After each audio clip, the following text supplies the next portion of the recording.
And let's finish up the sixth chapter of Black Hearts in Battersea. Simon is at the Duke's castle, and the Duke actually knew Dr. Field, and is now showing Simon some of the paintings that get cleaned by the people at Revere's. Soon, 100 candles had been kindled, and by their clear blaze, Simon was able to study a large canvas occupying most of the end wall of the room. The picture represented a hunt in a snowy wood, and he could see that it was by the hand of a master. A group of hunters, richly dressed in costumes of 30 years ago, were galloping to the help of 2 men and some hounds who were being attacked by a pack of wolves. Half the picture had been cleaned and restored. The other half was still dark with grease and grime, so that hunters and wolves alike seemed to be plunging into a black chasm. "It certainly needs cleaning," Simon remarked. "It looks very old." "In fact, the picture is only 30 years old," the Duke told him, "but it was a great favorite of my father, the 4th Duke, and he would always have it hanging by the fireplace where he used to sit in the evenings. With the smoke from the fire and the great pipe he smoked, the picture became villainously begrimed. The fair-haired lady on the white horse is Lady Helen Bayswater, my aunt, who was married to the painter. He himself is one of the men on foot. It is thought that his daughter, too, is somewhere in the picture, the part still uncleaned. She was my cousin, they say. She was very beautiful, but I never met her. She met my younger brother by chance when both were taking waters at Epsom. They fell in love and made a runaway match of it.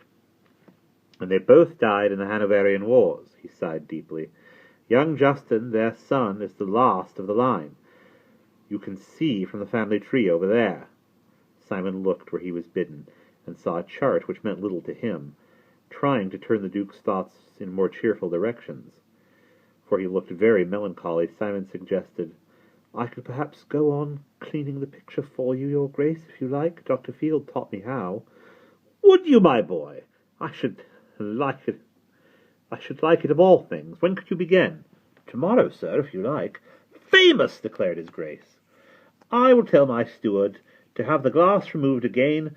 We had it off for Field, and then put it back when he stopped coming, and to procure you all the cleaning materials that you may need. Upon my word, I can't wait to see those poor dirty wolves smartened up and made neat." He began pointing out objects in the muck at the foot of the canvas, and Simon leaned forward, intently studying the untouched area.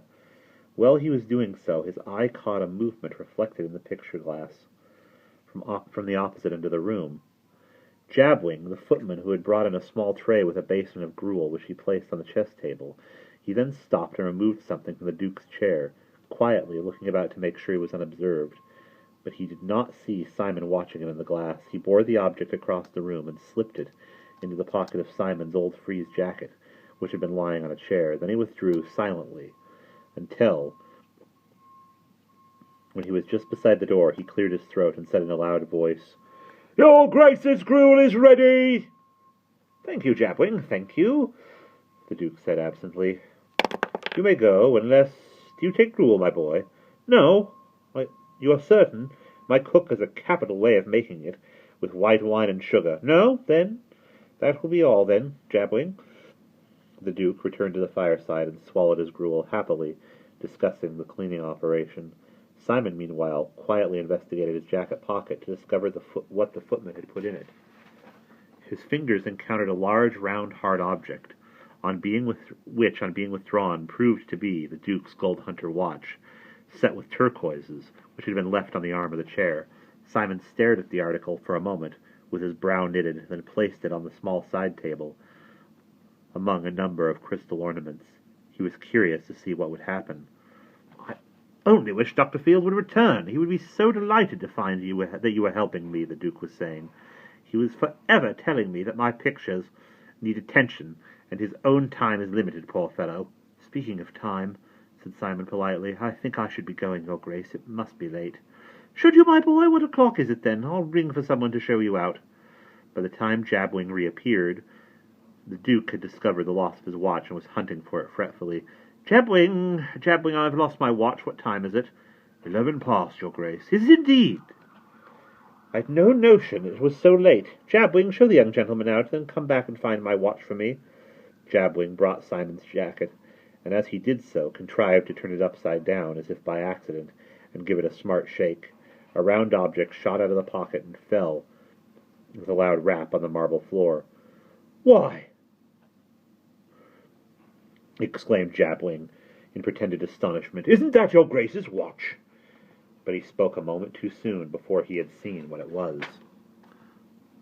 "No, it isn't, Jabwing," snapped the Duke testily. "Where are your eyes? Any dolt can see that it is a hard-boiled egg."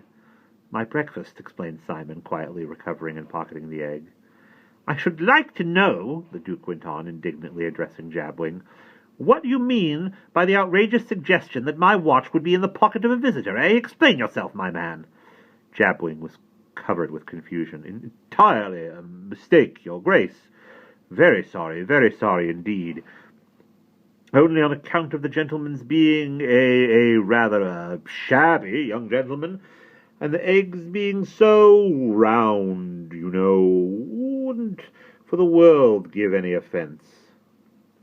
"Well, you have given it, blockhead, and it makes it no better to cast aspersions on the young gentleman's clothes. I've a good mind to dismiss you. Don't let such a thing occur again, or you'll be sent back to Chippings. Good night, then, my dear boy. I shall look forward with impatience to our next meeting. Why, there is my watch, after all," he continued, catching sight of it on the table. "I must have laid it there while showing you the Riviera. And dear me, how late it is!" Jabwing ushered Simon out and down the great stairway without a word, but his face spoke volumes. And if looks could have done it, there would have been a banana skin waiting to trip Simon on every step. As he threw open the hall doors, he hissed one word, "Interloper," into Simon's ear, and then slammed the door behind him with an insulting crash. Simon walked down the long drive in a very thoughtful frame of mind. He half wished that he had not suggested coming to clean the picture, but he had taken a liking to the Duke, who seemed a kind old fellow and rather lonely. It was plain, though, that it would be necessary to keep a lookout against such hostile acts as that of Jabwing, who had clearly hoped to get Simon turned out and discredited as a common thief. It was almost, Simon thought, remembering the malevolent gatekeeper and the sour looks of Midwink the valet, as if someone had an interest in keeping him out of Battersea Castle. But why should that be? Puzzling over this new problem, he went home to bed. And that's the end of Chapter 6.